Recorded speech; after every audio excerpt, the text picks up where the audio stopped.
आप सभी को हरतालिका तीज की हार्दिक शुभकामनाएं। आज की इस वीडियो में आप सुनेंगे हरतालिका तीज की कथा और जानेंगे हरतालिका तीज पूजा के विशेष मंत्रों के साथ ही शुभ मुहूर्त के बारे में। हरतालिका तीज का व्रत सुहागिन महिलाओं और कुंवारी कन्याओं के द्वारा रखा जाता है। इस व्रत को निर्जला रखा जाता है।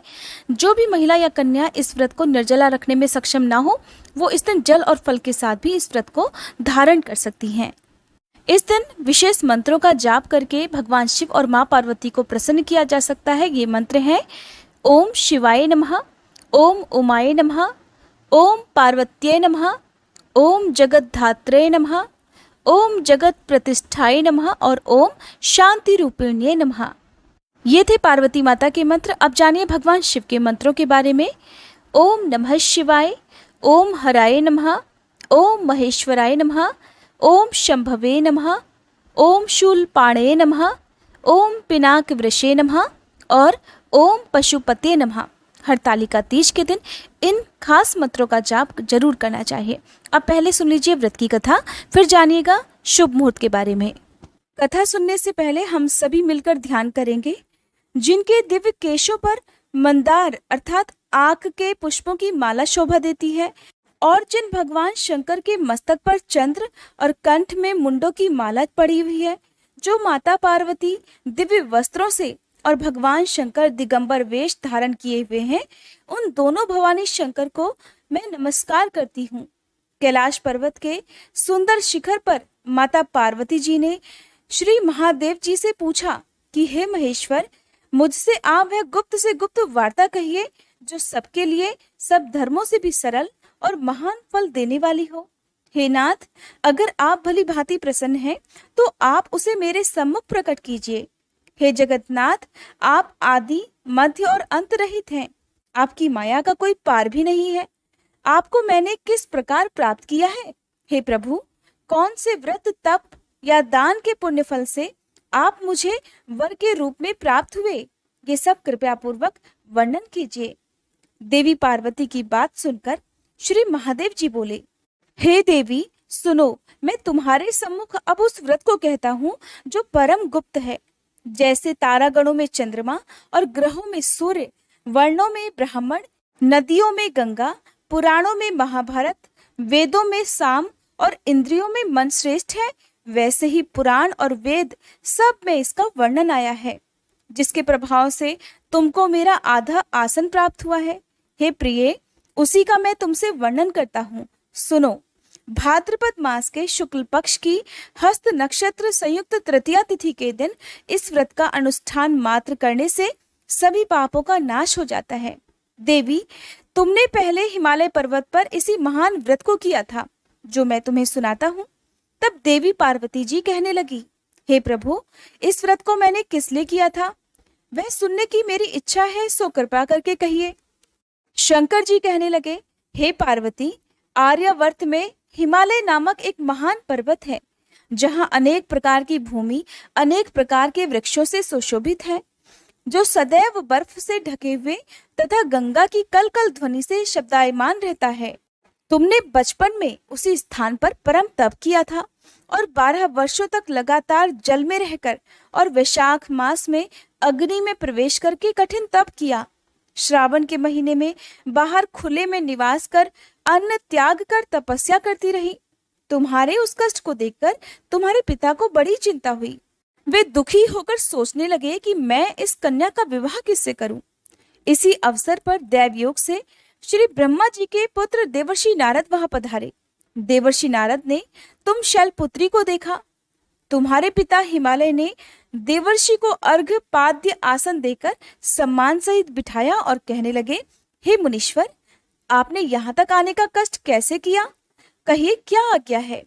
तो देवर्षि नारद बोले, नारायण नारायण, हे गिरिराज, मैं विष्णु भगवान का भेजा हुआ यहाँ आया हूँ। आप मेरी बात सुनिए। आप अपनी कन्या को उत्तम वर को दान कीजिए। ब्रह्मा, विष्णु और महेश आदि देवताओं में विष्णु भगवान के समान कोई भी उत्तम नहीं है। इसलिए मेरी राय से आप अपनी कन्या का दान भगवान विष्णु को ही दे दें। तो हिमालय बोले, अगर भगवान वासुदेव स्वयं ही मेरी कन्या को ग्रहण करना चाहते हैं और इस कार्य के लिए ही यदि आपका आगमन यहाँ हुआ है, तो ये तो मेरे लिए बड़े गौरव की बात है देवर्षि। मैं अपनी कन्या अवश्य ही उन्हें दूंगा। हिमालय का ये आश्वासन सुनते ही देवर्षि नारद जी वीणा पर नारायण नारायण कहते हुए आकाश में अंतर्ध्यान हो गए और शंख चक्र गदा पद्म और पीतांबरधारी भगवान विष्णु के पास पहुंच गए।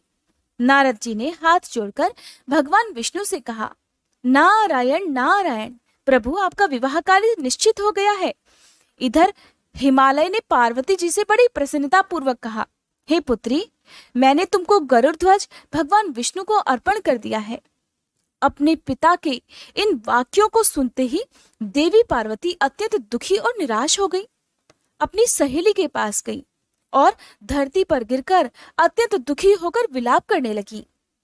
अपनी सखी को विलाप करता हुआ देखकर देवी पार्वती की सखी बोली, हे देवी, तुम किस कारण से इतना दुखी हो, मुझे बताओ, मैं अवश्य ही तुम्हारी ये इच्छा पूर्ण करूंगी। तब देवी पार्वती कहने लगी, हे सखी सुनो, मेरे मन की जो इच्छा है वो तुम्हें बताती हूँ। मैं तो श्री महादेव जी को वरण करना चाहती हूँ, परंतु मेरे पिताजी तो मेरा विवाह भगवान विष्णु के साथ सुनिश्चित करना चाहते हैं, इसलिए मैं निस्संदेह इस शरीर का त्याग करूंगी। पार्वती जी के इन वचनों को सुनकर उनकी सखी कहने लगी, देवी, तुम निराश मत हो। जिस वन को तुम्हारे पिताजी ने ना देखा हो, तुम वहां चली जाओ और वहां कठिन तपस्या करना। तब हे देवी पार्वती, तुम अपनी सखी का ये वचन सुनकर अपनी सखी के साथ घने वन को चली गई।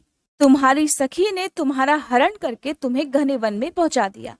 उधर तुम्हारे पिता ने तुम्हें घर पर ना पाकर सोचा कि मेरी पुत्री को कोई देव, दानव अथवा किन्नर हरण करके ले गया है, और मैंने तो देवर्षि नारद को ये वचन दे दिया है कि मैं अपनी पुत्री का गरुड़ ध्वज भगवान के साथ विवाह करूंगा। हाय, अब मेरा ये वचन कैसे पूरा होगा? ऐसा सोचकर देवी तुम्हारे पिता बहुत चिंतातुर होकर मूर्छित हो गए। तब सभी लोग हाहाकार करते हुए दौड़े और मूर्छा दूर होने पर गिरिराज से बोले कि हमें आप अपनी मूर्छा का कारण बताइए। तब हिमालय कहने लगे, मेरे दुख का कारण ये है कि मेरी रत्न रूपी कन्या को कोई हरण करके ले गया, या सर्प डस गया, या किसी सिंह या व्याघ्र ने उसे मार डाला है। वो न जाने कहाँ चली गई है, या फिर उसे किसी राक्षस ने मार डाला है। इस प्रकार कहकर गिरिराज दुखी होकर ऐसे कांपने लगे जैसे तेज वायु के चलने पर कोई वृक्ष कांपने लगता है। फिर हे पार्वती, तुम्हें गिरिराज साथियों सहित घने जंगल में ढूंढने के लिए निकल गए। सिंह, व्याघ्र, रीछ आदि हिंसक जंतुओं के कारण वह वन महाभयानक प्रतीत हो रहा था। तुम भी अपनी सखी के साथ भयानक जंगल में घूमती हुई वन में एक नदी के पास पर बनी हुई एक गुफा में पहुंच गई। उस गुफा में तुम अपनी सखी के साथ प्रवेश कर गई, जहां तुम अन्न जल का त्याग करके बालू का शिवलिंग बनाकर मेरी आराधना करती रही। उस समय भाद्रपद मास की हस्त नक्षत्र युक्त तृतीया के दिन तुमने मेरा विधि विधान से पूजन किया और रात्रि को गीत भजन करते हुए जागरण किया। तुम्हारे उस महाव्रत के प्रभाव से मेरा आसन डोलने लगा। मैं उसी स्थान पर आ गया जहां तुम और तुम्हारी सखी दोनों थीं। तब मैंने आकर तुमसे कहा कि हे वरानने, मैं तुमसे अत्यंत प्रसन्न हूँ, तुम मुझसे कोई वर मांगो।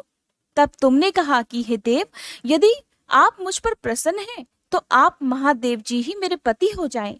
मैं तथास्तु, ऐसा ही होगा कहकर अंतर्ध्यान होकर कैलाश पर्वत को चला गया। तब तुमने प्रातःकाल होते ही उस बालू की प्रतिमा को नदी में विसर्जित कर दिया। हे शिवे, वहां तुमने अपनी सखी सहित व्रत का परायण किया। इतने में ही तुम्हारे पिता हिमवान भी तुम्हें ढूंढते ढूंढते उसी घने वन में आ पहुंचे। उस समय उन्होंने नदी के तट पर दो कन्याओं को देखा तो वे तुम्हारे पास आ गई और तुम्हें हृदय से लगाकर रोने लगे और बोले, बेटी, तुम इस सिंह, व्याघ्र आदि युक्त घने जंगल में क्यों चली आई हो? तब तुमने कहा, पिताजी, मैंने तो पहले ही अपना शरीर शंकर जी को समर्पित कर दिया था, किंतु आपने इसके विपरीत कार्य किया, इसलिए मैं यहाँ घने वन में चली आई और तपस्या करने लगी।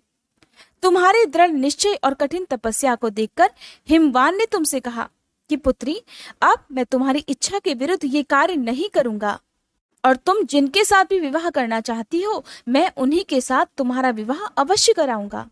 हे प्रिय, उसी व्रत के प्रभाव से तुम्हें मेरा अर्धासन प्राप्त हुआ है। इस व्रतराज को मैंने अभी तक किसी के सम्मुख वर्णन नहीं किया है। देवी, अब मैं तुम्हें ये बताता हूँ कि इस व्रत का ये नाम क्यों पड़ा। तुमको सखी तुम्हारी हरण करके ले गई थी, इसलिए इसका नाम हरतालिका पड़ गया। तब देवी पार्वती जी बोली, हे स्वामी, आपने इस व्रतराज का नाम तो मुझे बता दिया, किंतु मुझे इसकी विधि और फल भी बताइए कि इसे करने से किस फल की प्राप्ति होती है। तब शंकर जी इस प्रकार बोले, इस स्त्री जाति के अच्युतम व्रत की विधि भी देवी सुनो। सौभाग्य की इच्छा रखने वाली स्त्रियां और कुंवारी कन्याएं इस व्रत को विधि पूर्वक करें। केले के खंभों से और पत्तों से मंडप बनाकर उसे वंदन बारों से सजाएं। उसमें विविध रंग के उत्तम रेशमी वस्त्र की चांदनी ऊपर तान दे।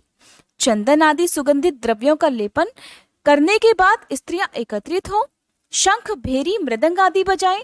विधि पूर्वक मंगलाचार करके श्री गौरी शंकर की बालो निर्मित प्रतिमा स्थापित करें। फिर भगवान शिव और पार्वती जी का गंध, धूप, पुष्प, दीपक आदि से विधि पूर्वक पूजन करें। अनेक नैवेद्यों का भोग लगाएं और रात्रि को जागरण करें। नारियल, सुपारी, जवारी, नींबू, लौंग, अनार, नारंगी आदि ऋतु फलों और फूलों को एकत्रित करके धूप, दीप आदि से पूजन करके कहें कि हे कल्याण रूप शिव, हे मंगल रूप शिव, हे मंगल रूप महेश्वरी, हे शिवे, सभी कामनाओं को देने वाली देवी, कल्याण रूप तुम्हें नमस्कार है। हे कल्याण स्वरूप माता पार्वती, हम तुम्हें नमस्कार करते हैं। भगवान शंकर जी को सदैव नमस्कार करते हैं। हे ब्रह्म रूपिणी, जगत का पालन करने वाली हे माँ, आपको बारंबार नमस्कार है। हे सिंहवाहिनी, मैं सांसारिक भय से व्याकुल हूँ, तुम मेरी रक्षा करो। हे महेश्वरी, मैंने इसी इच्छा से आपका आज पूजन किया है और उपवास रखा है। हे माता पार्वती, आप अब मेरे ऊपर प्रसन्न होकर मुझे सुख प्रदान करो, मुझे सौभाग्य प्रदान करो और मेरे सुहाग की रक्षा करो।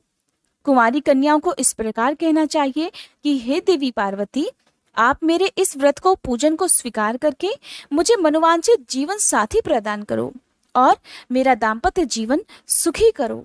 इस प्रकार के शब्दों द्वारा उमा सहित शंकर जी का पूजन करना चाहिए। विधि पूर्वक कथा को सुनकर गऊ, वस्त्र, आभूषण आदि ब्राह्मणों को दान करें। इस प्रकार से व्रत करने वाले के सभी पाप नष्ट हो जाते हैं।